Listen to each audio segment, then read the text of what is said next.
Inspector Kakori, ACP Kakori और forensic की team और आसपास का फोर्स मौके पर पहुंचा और पहुंचने के बाद उनकी पहचान मनोज और रोहित इन दोनों के रूप में हुई, जो उसके बगल के ही गांव के रहने वाले हैं।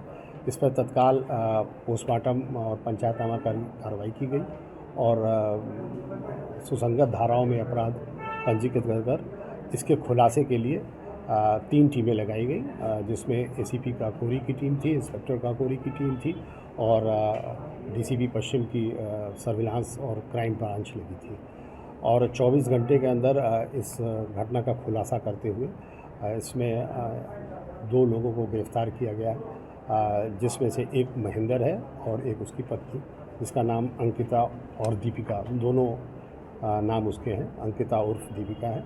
इन दोनों को गिरफ्तार किया गया और जो पूछताछ में और साक्ष्यों को एकत्र करने में जो बात प्रकाश में आई, उसमें ये पता चला कि जो इसमें मृतक मनोज है, उसका जब वो स्कूल में पढ़ता था तभी से उसका मधुर संबंध, प्रेम संबंध जो है वो महेंद्र की पत्नी जो अंकिता है उससे था।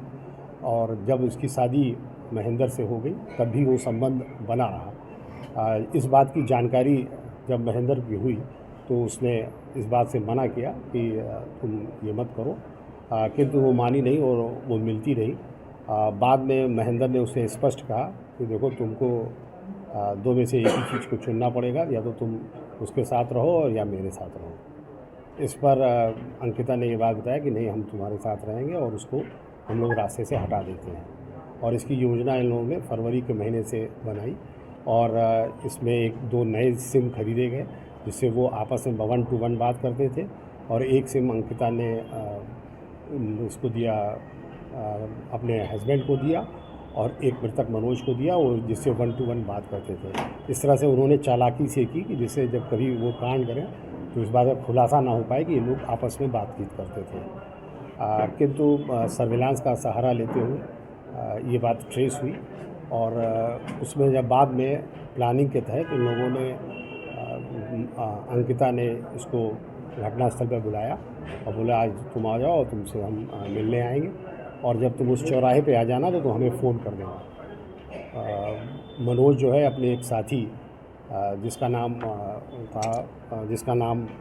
रोहित था, उसके साथ वहाँ मौके पर पहुँचा और उसने फ़ोन किया कि हम आ गए हैं। इस बात पे तत्काल जो है उसने अपने पति को बताया, और उसके पति जो पहले से प्लानिंग कर रखी थी, वो 3 साथियों के साथ वो मौके पर पहुंचा और उसने तेज़धार हथियार से इन दोनों की हत्या कर दी। और इसमें ये भी महत्वपूर्ण बात है कि रोहित की हत्या उसने महेंद्र ने इस वजह से की कि महेंद्र और रोहित उसी स्कूल में पढ़े हुए थे जिस स्कूल में ये लोग पढ़ते थे। तो उसको इस बात का डर था कि वो उसको पहचान गया है और इस बात का खुलासा कर देगा, इस वजह से उसने उसको मार दिया। और अब इसमें महेंद्र और उसकी पत्नी को गिरफ्तार करके न्यायिक परीक्षा में भेजा।